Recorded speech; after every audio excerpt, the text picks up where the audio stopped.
자, 이제 마지막 단 줄거리 이후에 있는 위기 절정 파트 부분을 이제 또 한번 들어가 보도록 할게요. 위기 파트 부분은 보니까 지금 이제 앞부분에서는 이제 갈등 관계를 갖다가 처음 이제 형성해 줬어요. 강노인하고 그 다음에 부동산, 그 다음에 강노인하고 동네 사람들 간의 갈등 관계를 갖다 보여줬고요. 자, 지금 이제 위기 파트에 들어오면서 이제 그 갈등 관계가 어떻게 이제 또 이렇게 진행되어 가는지를 갖다 보도록 하겠습니다. 자, 언제나 소설은 갈등 관계가 이루어지고 마지막에 가서는 갈등이 해소되는 이런 모습을 보여주잖아요. 그러니까 어떻게 해소돼 가는지도 이렇게 살펴보셔야 될 것 같아요. 그러니까 너무 일찍이 모종을 내었다. 아직 어리디 어린 고추 모종 일일이 들여다보고 고개를 갸웃했고요. 자, 5월이 돼서 모종을 밭에 내었던 건 옛날 일. 비늘 씌워서 풋고추 맛을 볼 수도 있지만 그럴 것까지는 없고 봄볕이 살가워지자마자 이렇게 운상에 키운 모종을 내었는데 벼살이야 그만인데 비가 부족하답니다. 가뭄이래요. 시들시들한 잎사귀 펼쳐보다가 우두망찰 서 있었답니다. 우두망찰 얼떨떨하다는 이런 측면이래요. 그래서 용미인의 밑에 새든 미용실 여주인이 그를 불렀어요. 경관 할아버지 오늘 저희 집 반상에 있어요. 오늘 저녁 정미 엄마가 가만히 있지 않을 것 같네요. 아까 정미 엄마 기억나시죠? 그 딸내미 이제는 그 새 옷 입혔는데 똥 묻었다고 했던.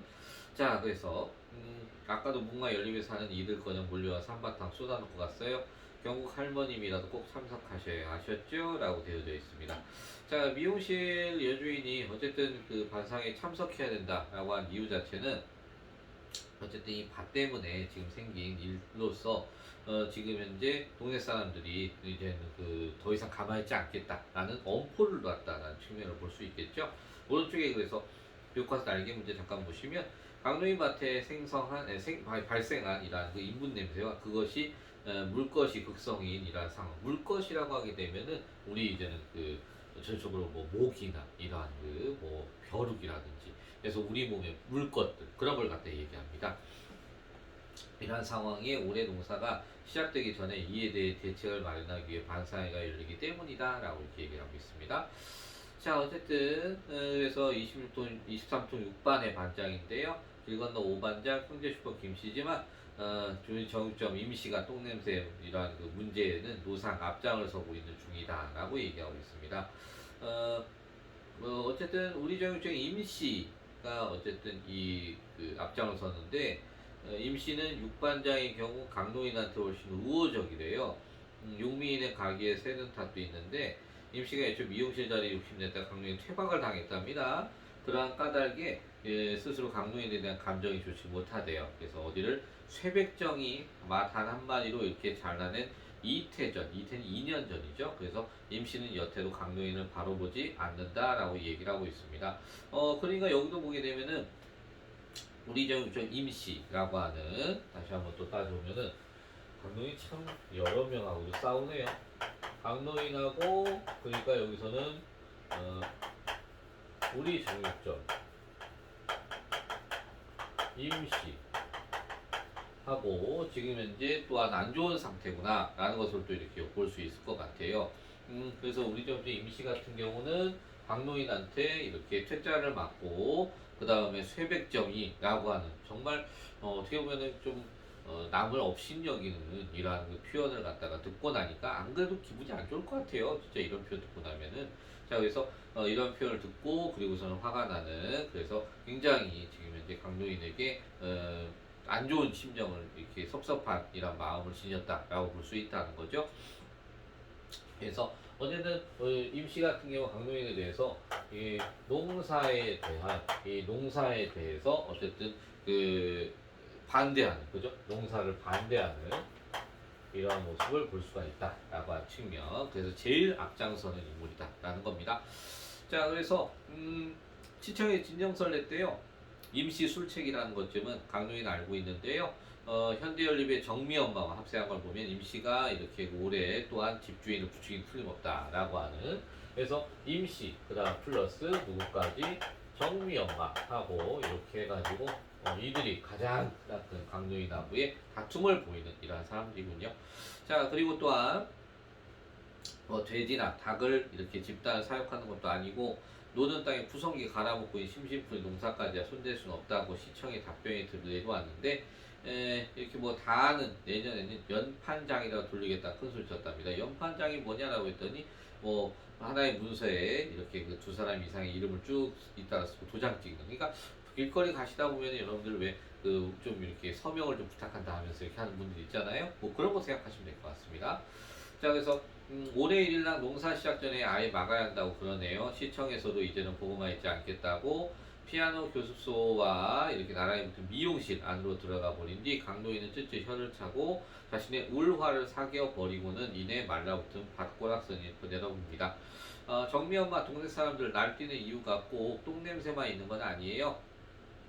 5반, 6반 정육점 임시를 빼고 나면 집주인들 주축으로 시비가 있어 왔다라고 되어 있습니다. 또 여기 보면은 강로인하고 또 안 좋은 게 누굽니까? 바로 집주인입니다. 이번에는 집주인들. 자, 그럼 도대체 집주인들은 왜 그러냐?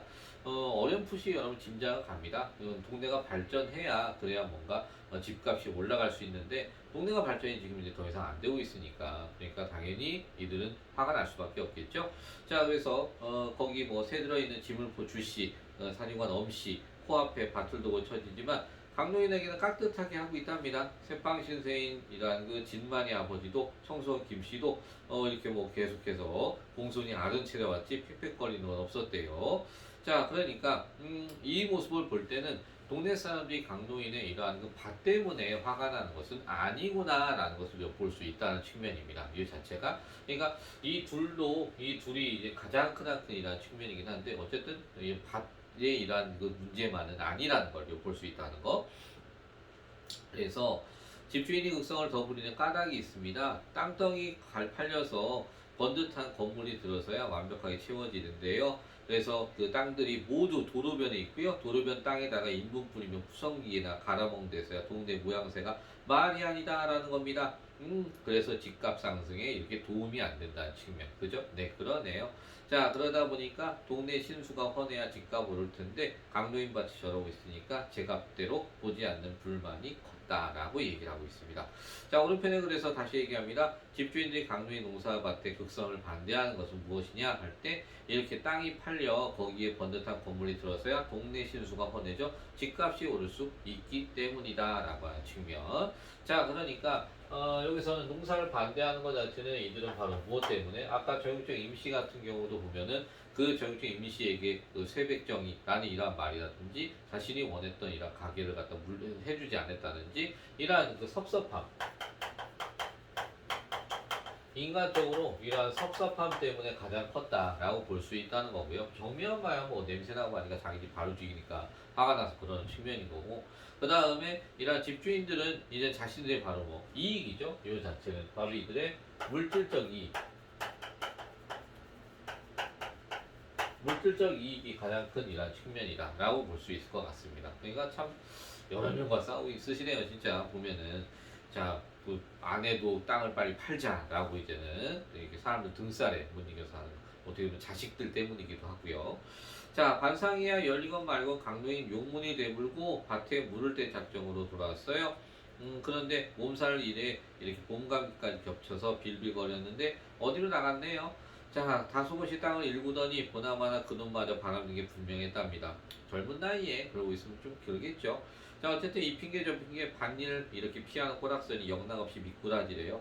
자, 어쨌든 용문이 대신 용민이가 집에 들러서 제 애미하고 수군거리고 있는데요. 둘째에게 물리게 심부름 시키기로 작정을 했답니다. 자, 그 다음 페이지 가볼까요? 건너면 날라라 그랬더니 용민이 지금 서울 가는 길이요. 자, 내가 전하리라 하면서 그러면서 이제는 그 펌프 쪽으로 걸어가다 뒤돌아보니까 마누라가 아내 입술 쭉 내밀고 인색이 좋지 못해요. 자, 요거 자체는 아무래도 자신의 부인의 표현을 통해서 강도인의 아내의 이런 표정을 통해서 우리가 심리를 엿볼 수 있다는 측면. 그러니까 둘째가 왔다 갔는데요. 뭔가 안 좋은 소리를 들었겠죠. 그러니까 둘째를 도와줘야 된다느니 그런데 지금 현재 그러지 않는 이런 남편에 대해서 화가 났다는 측면이겠죠. 그죠? 그러면 이렇게 어떠한 행동이나 얼굴 묘사를 통해서 우리가 심리를 알 수 있는 거 아까도 얘기했듯이 간접 제시다라고 얘기했었죠. 자, 그래서 어쨌든 강도에 대한 불만을 갖다 엿볼 수 있습니다. 서울 못하러 재영이 보낸답디다. 처가 돈이라도 구워오라고. 직공들 월급도 몇 달째 거르고 있대요. 자, 거르기에 좀 도와주시구랴. 남도 아니고 당신 아들 둘이 벌여놓은 일인데 넘보듯 하지 말고 라면서 다시 두 번 다시 마누라 쪽을 돌아보지 않고요. 뒷곁으로 가서 펌프물을 뽑아 올립니다. 밑바닥에 물 붓기도 참 아니고요. 참말로 기가 막힐 노릇이에요. 쓸 줄만 알지 벌어들일 줄은 모르거든요. 녀석들이 간덩이만 부어서 일만 크게 벌여놓고 뒷감당 모두 아비에게 떠넘긴대요. 자, 오늘까지 계속합니다. 남들 다 하는 월급쟁이는 마다하고 떼돈 벌 궁리에 떼돈만 날리는 녀석들입니다. 자, 누구 돈이든 쏟아붓고 보자는 듯 이렇게 저 섣부른 행동이 결국은 그 땅덩이로 막아줘야 할 것이면 이렇게 불보듯 뻔한 이러한 노릇이었다라고 얘기를 하고 있네요. 자, 그러니까 지금 보면은 어쨌든 아까도 앞에서 계속 언급은 했지만 자식 농사는 본인이 못 지었다라고 얘기를 했어요. 그죠? 그래서 자식들에게 계속 퍼버주기만 하지 본인이 벌어들이는 것은 아무것도 없다라는 이런 이야기를 계속 했거든요. 그죠? 자, 그래서 그날 저녁 관상의 강노인도 아내도 참석을 안 했고요. 자, 똥 타령을 왜 내가 뒤집어 쓴답니까? 라면서 화가 났어요. 그래서 그러한 언질에 마누라 금세 이렇게 통박이고요. 경국이 녀석이 저녁밥도 안 먹고 쪼르르 달려와서 일러 바치는 말로는 돈 구하러 나갔던 큰며느리가 돌아오는 길에 반상회까지 참석했대요. 뒷소식이야 누구한테 들어도 알 수는 있을 것이고 일찌감치 불 끄고 자리에 누웠답니다. 뭐 반상회가 앞섰자 좋은 소리 못 들었겠죠. 그죠? 자, 그렇기 때문에 뒷소식은 뭐 뻔하다라고 이렇게 생각을 하고 있는 겁니다. 자, 등장인물의 성격이 오른편에 잠깐 나와져 있습니다. 강노인은요 주위 사람들의 회의와 압박에도 반농사를 고집하고 있어요. 자, 평생 농사를 지으면서 땅을 이렇게 삶의 터전으로 여기고 있고요. 그러다 보니까 땅을 물질적 가치로 따지지 않고 있는 이러한 인물이 강노인이다 라고 이렇게 볼 수 있을 것 같습니다. 자, 그런데 강노인 아내 같은 경우는 이렇게 그 남편에 대해 이렇게 이해보다는 자식에 대한 애정이 굉장히 강하고요. 땅을 팔아 자식을 도와주고 편안하게 살고 싶어하는 모습을 이렇게 볼 수 있습니다. 자, 그런데 이 모습이 우리 그 또 하나의 소설이 하나 있는데요. 돌다리라고 하는 이런 소설이 있어요. 돌다리에도 보게 되면은 여기에 아버지가 있고요. 그 다음에 여기에 아들이 이렇게 있고요. 뭐 아버지의 이러한 부인, 그러니까 따지면 어머니라고 있습니다. 저는. 자, 이렇게 해서 있습니다. 그런데 아들이 의사예요. 의사이고 서울에서 꽤 잘 나가는 의사인데 이 아들이 서울에서 의사로서 이제 개업을 좀 더 넓게 확장을 하기 위해서 하나의 병원 부지를 알아보고 다녔습니다만 그때 병원 부지를 알았는데 좀 돈이 모자라요. 그래서 어떻게 아버지에게 아버지 땅을 좀 팔고 이제 서울로 올라가자라는 이런 의미로 얘기를 합니다. 어머니는 거기에서 자식을 도와줘야 되기 때문에 그리고 또한 본인 또한 이런 그 손자들 보고 살고 싶게 돼서 땅을 팔자라고 얘기를 하죠. 근데 아버지는 아들에게 있어서 땅이라는 것 존재는 이렇게 이익적인 이런 물질적 가치로 보는 것이 아니다. 땅은 이러한 그 조상들로부터 대대로 내려온 이러한 존재인 것이고 그렇기 때문에 땅이라는 것 자체에 있어서는 자신에게는 어떻게 보면은 조상의 그리고 우리의 삶에 우리의 이러한 그 옛날부터 내려오던 이러한 그 자신의 것이기 때문에 그래서 여기서 아들에게 땅을 팔지 않겠다라고 얘기를 합니다. 그러면서 너 또한 땅으로 인해서 살았고 땅으로 인해서 우리는 우리 가족이 모두가 이렇게 왔고 그래서 다시는 땅도 아들에게 줄 것이 아니라 이것은 다른 사람한테 줄 것이다. 그리고 다른 사람한테 줘서 땅을 진정으로 원하는 사람들, 땅의 가치를 진정으로 아는 사람들에게 줄 것이고 그들에게서 너는 어떻게 나중에 그냥 소작이나 좀 받아서 살아라 라고 이렇게 얘기를 합니다. 자, 그 모습과 굉장히 유사하다라고 여겨볼 수 있을 것 같아요. 돌다리라고 하는 작품과. 지금 잠깐 말씀드린 이러한 그 내용하고 생각하시면서 혹시라도 이 작품가 나온다면은 강노인은 바로 여기 나오는 아버지와 똑같고요. 그 다음에 여기에 이제는 나왔던 여러 이런 인물들 있죠? 그런 사람들과는 아들하고 같은 것으로 볼 수도 있다는 거. 네.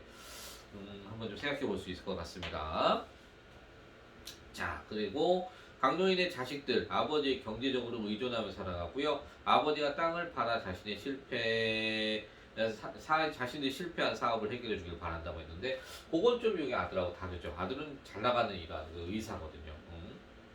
자, 그다음 밑에 보시면 동네 사람들이 강노인 농사 반대하는 이유와 그에 대한 대책 그리고 상반된 태도를 갖다 이렇게 보여준다는 측면. 상반된 태도는 어떻게 보면 여기도 굉장히 비슷합니다만 여기서 또 어머니도 아버지의 마음을 이해를 합니다. 이해하고 있기 때문에 여기서는 아예 전혀 그런 모습이 아니죠. 그래서 또한 이러한 차이도 조금은 있다라고 하는 측면. 하지만 이런 땅에 대한 이런 가치를 인식하는 건 아버지와 똑같은 모습 보이고죠. 자, 너 부분 한번 볼까요?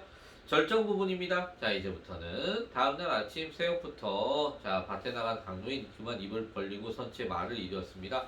왜냐 세상에 이런 법은 없습니다. 손가락만하이라 고추 모종에 깔려있는 밭인데 연탄재가 나뒹굴고 있어요. 겨우 빈밭에 내다 버리는 것이야 그럴 수 있는데 목숨 붙어있는 이러한 밭에 연탄재를 내던 이건 명백히 짐승의 처사였다라고 되어 있습니다. 목숨이 붙어있다고 얘기하고 있어요. 자, 여기에서 얘기하는 목숨 이라는 것은 바로 고추. 그러면 이것은 이제 식물들을 갖다가 목숨이 붙어 있다라고 얘기하고 있다는 거죠. 그러니까 이런 모습을 볼 때는 자 강노인 자체가 얼마나 이러한 그 생명 중시, 그죠? 강노인은 생명을 갖다가 중시 여기는 이러한 인물이구나라는 측면, 이런 것도 하나 살펴볼 수 있을 것 같다는 생각이 듭니다. 이 자체가.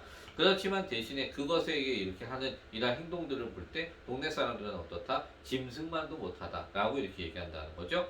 자, 그래서 세상에 막대한 인종들 하면서 호주 주먹코를 갖다가 실룩거리며 밭으로 들어가고요. 연탄재 길거리에 버립니다. 서울 것들이나 되니 살아있는 밭에 해코지할 생각을 하지, 그러니까 땅에 대한 진정한 가치를 모른다라는 거고요. 자, 그래서 땅에 대한 아는 자라면 시퍼나 하늘이 무서워 감히 이따의 행위를 할 수 있겠는가라고 하는 설적 표현을 썼습니다. 그리고 연탄재가루 뒤집어 쓰러져 있는 죄 없는 풀밭 차마 바로 볼 수 없어 강동이 잔뜩 허둥대고 있었대요. 자, 그리고 청수원인 김씨가 아침밥 먹으러 들어오면서 보니 강동이는 검정 고무신이 벗겨진 줄도 모르고 손바닥으로 연탄재 끌어모는 정신이 없었대요. 자, 그리고 밤사이 밭에 무슨 일이 있었는지 눈여겨보지 않아서 알 턱이 없었는데 김씨가 인사랍시고 내던진 말은 과관이었답니다. 왜냐? 영감이 땅 내놓으셨다면서요? 그런데 뭘 그리 열심히 가꾸십니까? 이내 넘기실 거라면서 라면서. 그러니까 갑자기 듣보잡이에요. 그죠? 자, 갑자기 땅 내놨다니까 누가 그런 소리를 해? 화를 났습니다. 시뻘건 얼굴 획돌리며 병력같이 고함 지르는 통에 김씨가 움찔 뒤로 물러섭니다. 다 어떻습니까? 대사와 행동을 통해서 지금 현재 강도인이 화가 많이 났구나. 그 다음에 김씨는 놀랐구나 라는 걸 알 수가 있는 거죠. 자, 간접 제시라는 측면 다시 생각해 볼 수 있을 것 같아요. 자, 반상회 되게 며느님 그러셨다는데요. 옆에 내게 들은 소리라서 그랬더니 들어볼 것 없이 강노인은 곧장 집으로 뛰어갑니다. 벗겨진 신발 짝짝기로 꿰어 차고요. 그 다음 얼갈이 배추와 얼무들을 다듬고 있던 마누라 노인의 허둥대는 기세에 토끼는 두고 일어섭니다. 그렇게 말한 게 아니라 우리 아버님이 근력이 쇠하셔서 올해 일랑은 더 이상 일을 못 하실까봐 하실 모양이더라고. 그렇게 말을 했다더군요. 라고. 그래서 경국이 어미도 동네 사람들 닭다리 그냥 해본 소리겠지만 하고 얘기하고 있어요. 자, 넘기기 전에 잠깐 35페이지 몇 가지 보고 갈까요? 격화의 날개 문제 본다면은 어쨌든 자기 땅을 내놓겠다는 말을 들었어요. 그러다 보니 강도인은 화가 날 수밖에 없죠. 심정은요, 땅에 대한 애착을 이해하지 못하는 가족들에 대한 서운함, 자신의 허락도 없이 헛수만 퍼뜨린 행위에 대한 분노를 분명히 느꼈을 것이다 라는 거 하고요. 오른편에 보시면 새로운 사건이 발생했습니다. 반상회에서 세상에 며느리가 이상한 소리 하고 왔거든요. 그죠? 자, 그 다음에 그거는 주민들이 모종 심은 데다가 연탄재 버린 거, 이게 갈등의 심화, 요걸 갖다 얘기했네요. 미안합니다. 강노인이 분노하고 있습니다. 자, 모종에다가 지금 연탄재 뿌린 거, 그 다음에 자신의 말도 상의도 없이 며느리가 가서 땅 팔 것이라는 얘기를 한 거, 이런 것 때문에 지금 화가 막 계속 치러 올라오고 있습니다. 절정이라는 측면 확인할 수 있겠죠? 네, 다음 페이지 가볼게요. 자, 보면은요, 그냥 밭에다 그 직영을 해댄 걸 보면 오죽했겠소. 뭐 틀린 말도 아니고 땅 팔아서 아들 살리고 남은 돈 은행 넣어 이자나 받으면 우리 식구 신간 이사 편치 뭘 그러고라고 되어 있습니다. 그러네요. 자, 그러면서 마누라 천하태평이고요. 어이가 없어 입을 다물었습니다. 그리고 또 마누라 이때다 싶은지 오금을 박는데요. 복덕방 박씨의 의미심장한 충고 때문에 86인가 88인가 이거 86 아시안게임 88 올림픽 그래서 시대적 배경이에요. 자, 그리고 도로 주변 미화 사업 이것도 80년대에 있었던 역시 시대적 배경이라고 볼 수 있답니다. 시대적 배경에 대한 문제는 정말 예전에 많이 나왔어요. 그죠? 지금 중학교 때는 뭐 이건 서슴치 않고 나오는 문제고, 고등학교 문제에서도 10년 전까지만 나왔다고 볼 수 있을 것 같아요. 근데 현재는 요즘 많이 뜸하긴 한데, 그 선지에 감 넣을 수 있으니까 기억을 해두겠습니다. 자, 그러면서 88 전에 어차피 이곳에 뭐 은행도 짓고 병원도 짓고 계획이 있답니다. 시에서 팔면 금이나 제대로 쳐줍니까? 제 가격 받고 했더니 시끄러 하면서 화를 내고 또 이제는 나가십니다. 자, 그리고 이내 밭으로 되돌아왔어요. 한 폭이라도 살릴 수 있을 만큼 건져야 됩니다. 자, 관상의 파문은 끝난 것이 아니에요. 자, 소식이 알려지자마자 연립주택 산다는 은희 엄마 찾아와서요. 경국이 엄마 지난달 구워간 50만원 달래요. 땅 팔았으니까 계약금 받은 터인즉 큰 며느리 빚을 대신 갚을 수 없겠냐고요. 주먹구가 더욱 빨개집니다. 당황스럽죠. 그죠? 갑자기 자신한테 와서 이러니까. 그러면서 또한 지난 겨울 이사 와서요. 동네 물정 모르는 딸이 다니는 에바다 피아노 학원 알게 된 경국이 엄마 갯돈을 그것도 두 번째 탄 돈 빌려줬대요. 자, 그래도 이 동네 큰 지주의 며느리니까 별 의심 없이 주었는데 동네에 뿌린 빛이 한두 군데가 아니랍니다. 그래서 단판을 짓겠다고 은희 엄마가 찾아왔대요. 네. 당황스럽겠네요. 그죠?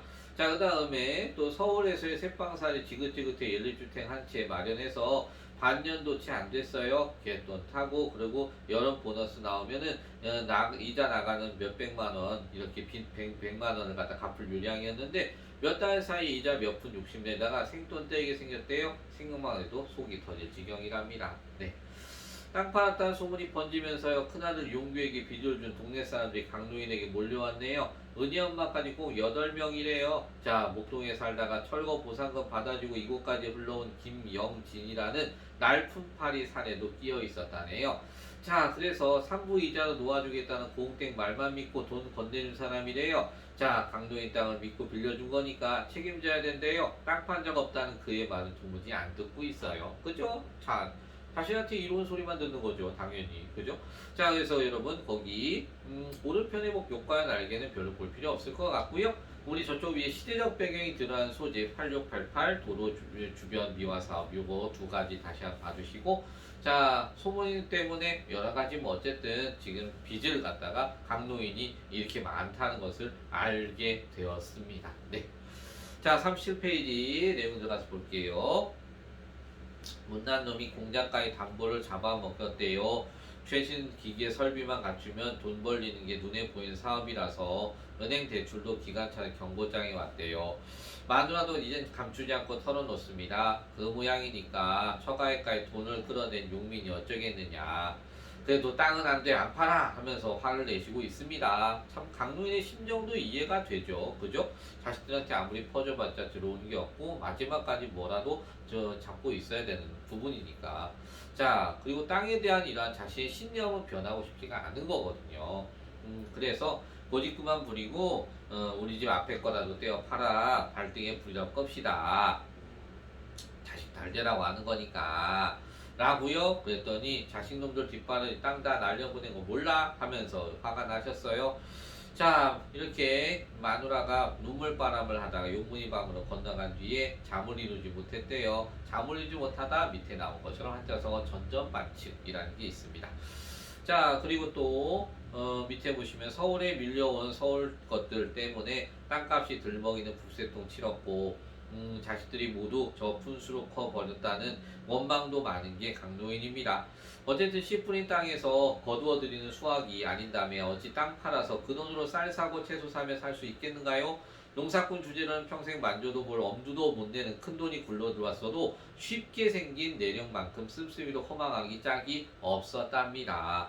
자, 그래서 마지막 땅 조각을 붙들고 있다는 위안이 큰 힘이 됐고요. 그리고 서울 바람이 몰아닥쳐 요 모양으로 설익은 도시가 되지 않았더라면 어쨌든 넓은 땅을 가지고 있을 거에 틀림없었고요. 이래서 울화가 치밀었는데 다 부질없는 노릇이 돼버렸습니다. 그래서 빚쟁이 몰려들어오는 줄 번연히 알면서도 들여다보지 않고 모르는 척하고 있는 용규 내외를 생각하면 괘씸하기 짝이 없지만 강노인이 거두어야 할 일하니만 남은 셈입니다. 그래도 자식이니까요. 그죠? 자, 그 땅을 팔기로 드디어 마음을 먹었음을 확인했습니다. 여러분 거기 교과서에 잠깐 볼까요? 강노인에게 농사란 무슨 의미냐라는 거 나왔습니다. 이 의미가 아까 얘기한 바로 요 돌다리의 아버지와 굉장히 비슷합니다.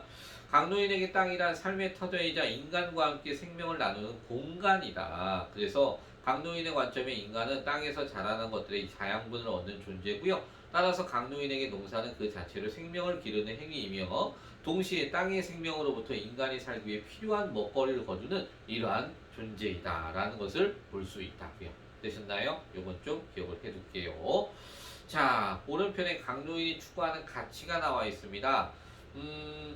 해마다 씨를 뿌리고 농사일을 소중하게 여깁니다. 그 다음에 땅을 팔아 이익을 얻을 수 있지만 지키고자 합니다. 그것은 전통적인 삶의 방식을 중시한다는 측면. 네, 이 모습이 여기에 돌다리 아버지와 비슷하고요. 물질적 가치가 아닌 정신적 가치를 중시하고 있다는 측면도 똑같다고 볼 수 있을 것 같아요. 네, 그렇습니다. 저 밑에는 당대 사회의 모습에 대해서 이야기를 하고 있답니다. 왼편의 동네 사람 모습보다는 오른편에 당대 사회의 모습을 좀 볼까요? 공동체적 삶의 모습이 사라진 이기적이고 개인주의적인 삶의 태도를 보여준다는 것. 또 하나, 도시화로 인해 자본을 중시하는 삶의 방식이 만연해 있다는 것. 그리고 또 하나, 심리적 연대감보다는 이해관계에 의해 인간관계가 맺어지고 있다는 측면. 이렇게 한번 살펴볼 수 있을 것 같아요. 네, 이것도 한번 정리를 해주세요. 자, 드디어 마지막 페이지입니다. 다음날 강노인 느지막이 집을 나섰고요. 마누라한테는 아무런 내색도 하지 않았어요. 밭을 여전히 밭을 향하고 있습니다. 자, 밭과랑 사이 밀고 올라오는 잡초보가 문득 돌아보니까 원미산 장대봉이 그새 많이 푸르러져 운치가 있대요. 자, 멀리 봐야 아름답다. 그래서 멀매라고 불리는 산이라는데 어쨌든 젊었을 적 나무하루 수타에 다니던 그러한 곳이고요. 능선마다 그의 땀방울이 묻어있기도 한 그러한 산이다 라고 얘기하고 있습니다. 자, 그래서 언제인가 이렇게 싶은데 참 질기게도 오래 살았다는 이런 생각이 들었대요. 그러면서 땅에서 뽑혀나와 한참 만에 이파리 축 늘어져 있는 잡초를 지남줄에 들여다보면서 시름 없이 밭을 둘러보고 있다라고 얘기를 하고 있네요. 그리고 어쨌든 물을 주지 못한 게 생각났어요. 그래서 아욱이야 그런 데 잘하겠지만 마누라가 덤덤해하니 억센 겉잎이 밀고 올라오기 시작했고요. 자, 꽂아놓은 개나리 가지에 움터 오던 노란 잎도 가뭄에 시들어 밥티처럼 오그라붙었답니다. 햇살은 푸르게 내리쬐고요. 아이들 지물프 옆에 옹기종기 모여서 땅 따먹기 놀이하고 있어요. 강노인은 킁킁 헛기침하며 강남 부동산 걸어갑니다. 근데 이내 되돌아서서 집을 향해 가고 있어요. 왜냐? 암만 해도 물 한 통쯤 저 날라서 우선 이것들 목이나 죽여줘야겠다는 생각입니다. 그렇다면 땅을 팔기로 결심은 했어요. 결심은 했는데 어쨌든 지금 현재 아무래도 그 식물들 한 번이라도 더 이제는 물을 주고 싶다라는 강노인의 이러한 그 애정을 갖다 엿볼 수 있는 거죠. 그죠? 자, 그래서 지금 현재 어쨌든 강노인은 이렇게 땅을 원치 않지만 팔아야 되는 이러한 모습. 그래서 오른편에 있는 것처럼 허탈함을 느끼고요. 하지만 또한 역시 그 식물들을 바라보니 참 안타까워서 물을 한번 더 줘야겠다는 이러한 미련, 애정을 갖다 엿볼 수 있다는 겁니다. 되셨습니까? 네, 그렇게 살피시면 되겠습니다. 자, 한번 긴 작품 한번 붙어봤어요. 자, 제가 우선 전체적으로 중요한 파트만 나눠서 한번 정리를 해봤는데 여러분 좀 이해가 잘 되셨는지 모르겠습니다. 생각 넓히기 쪽 들어가 볼까요?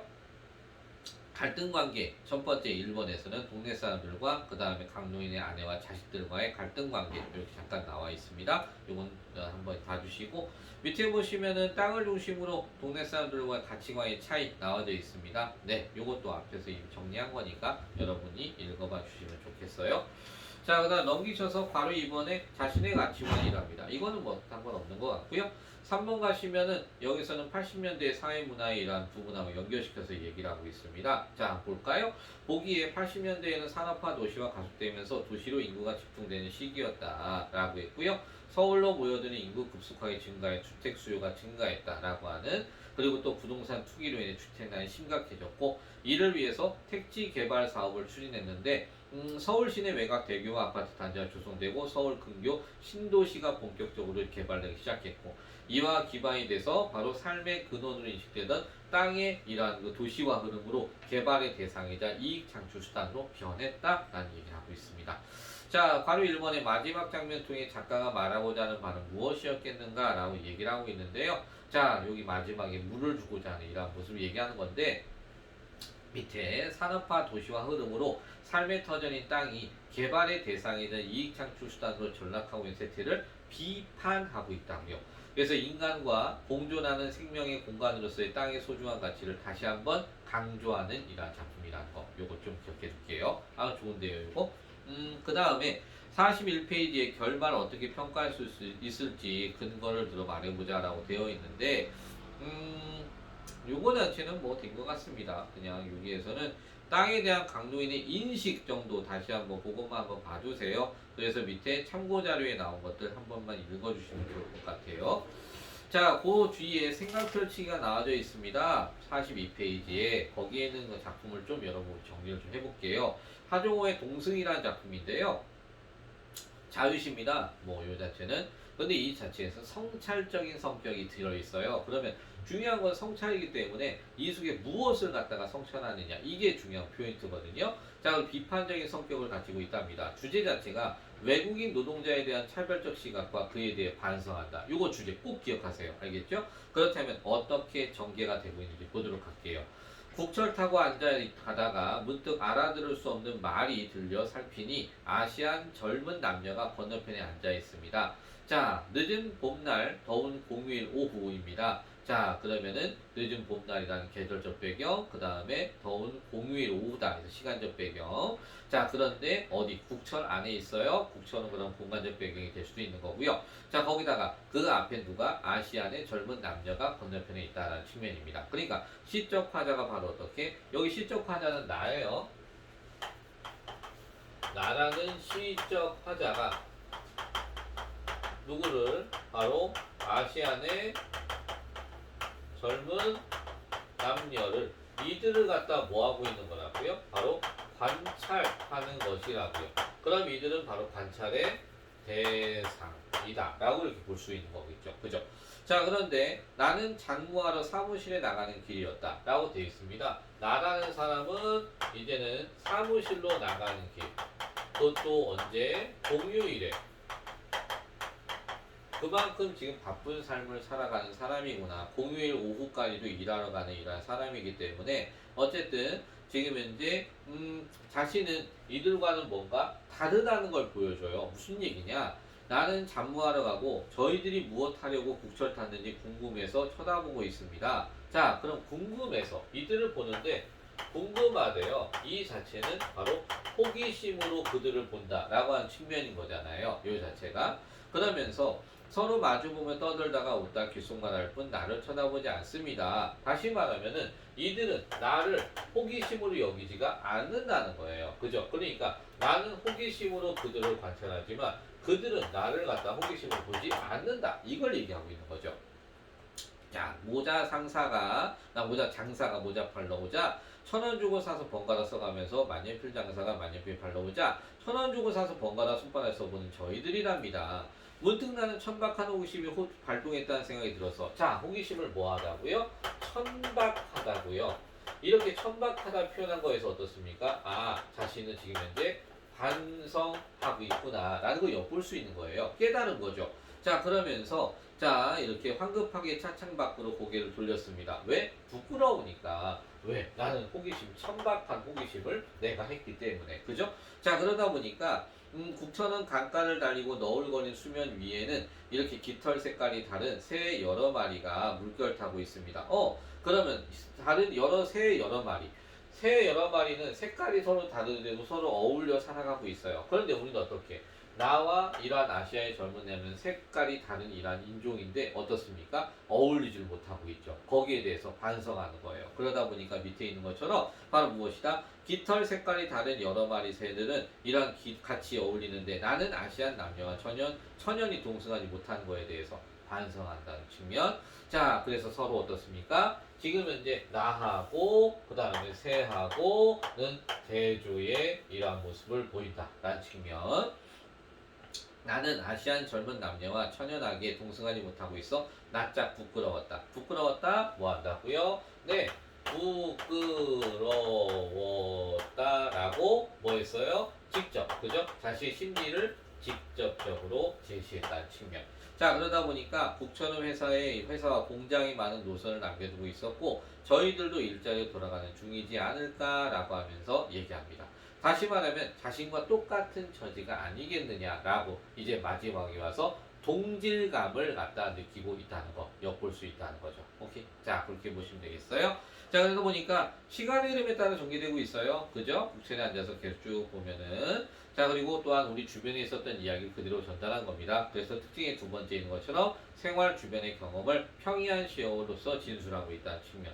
대조는 이러한 모습이에요. 대조를 통해서 정서가 심화되고 깨달은 과정을 나타내고 있는 글이다 라고 보시면 되겠습니다.